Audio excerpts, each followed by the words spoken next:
গ্রাম বাংলার এক ঐতিহ্যবাহী পিঠা, নরম তুলতুলে ও রসালো দুধসারস পিঠা, যেটা তৈরি করতে লাগবে না কোনো আটা, ময়দা, ঘি, বাটার। খুবই সহজে এবং অল্প উপকরণে তৈরি করা যায়, যা মুখে দিলে মিলিয়ে যায়। আসসালামু আলাইকুম everyone, welcome back to my channel. প্রথমে মিক্সিং বলে 1 কাপের মতো সুজি নিয়ে নেব।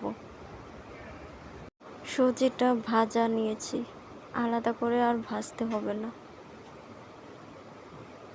এরপর পরিমাণ মতো লবণ নিয়ে নেব। এরপর অল্প পরিমাণে ময়দা দিয়ে দিব। এখন গুঁড়ো দুধ দিয়ে দিব। এরপর চিনি দিয়ে দিব 2 কাপের মতো। এখন 1 কাপের মতো পানি নিব। পানিটা একেবারে মিশাবো না, অল্প অল্প করে মিশাবো।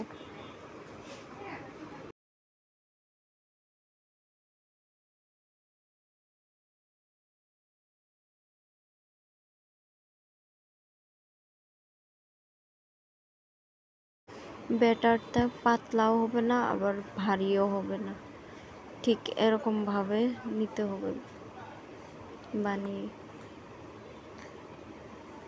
10 মিনিটের জন্য রেস্টে রেখে দেব। 10 মিনিট পর আবার ফিরে আসলাম। এখন একটা ডিম দিয়ে দিব। ডিমটা ভালোভাবে ব্যাটারের সাথে মিশিয়ে নেব।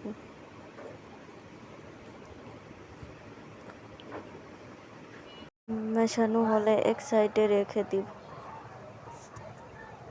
এখন ছোট ছোট 3টা বাটি নেব। আগে থেকে তেল ব্রাশ করে রেখেছিলাম। এখন অল্প অল্প করে বাটিতে ঢেলে নিব চামচের সাহায্যে। আপনারা চাইলে চায়ের কাপও করতে পারেন। আমার কাছে বাটি ছিল, আমি বাটিতেই করে নিলাম।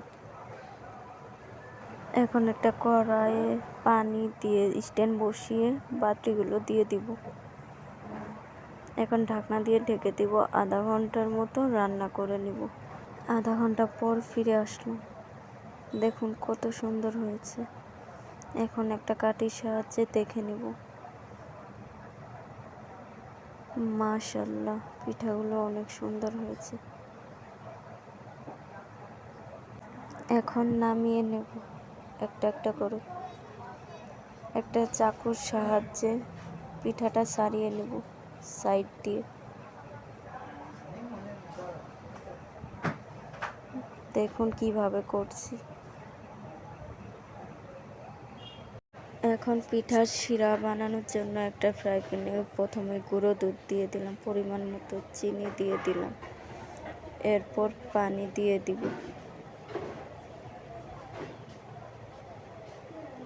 2 কাপের মতো। আস্তে আস্তে জাল করে নিব 10 মিনিটের মতো।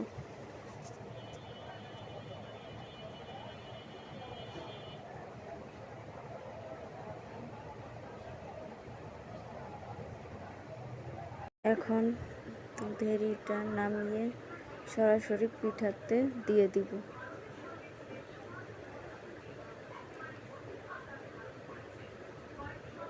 পিঠাটা সারা রাতের জন্য ভিজিয়ে রাখবেন। রাখলে অনেক সুন্দর হবে, ফুলে যাবে, নরম তুলতুলে হবে। পরদিন সকালে দেখুন কত সুন্দর হয়েছে। মাশাআল্লাহ, পিঠাটা অনেক সুন্দর হয়েছে। ভিডিওটি ভালো লাগলে লাইক, কমেন্ট, শেয়ার করে দিবেন।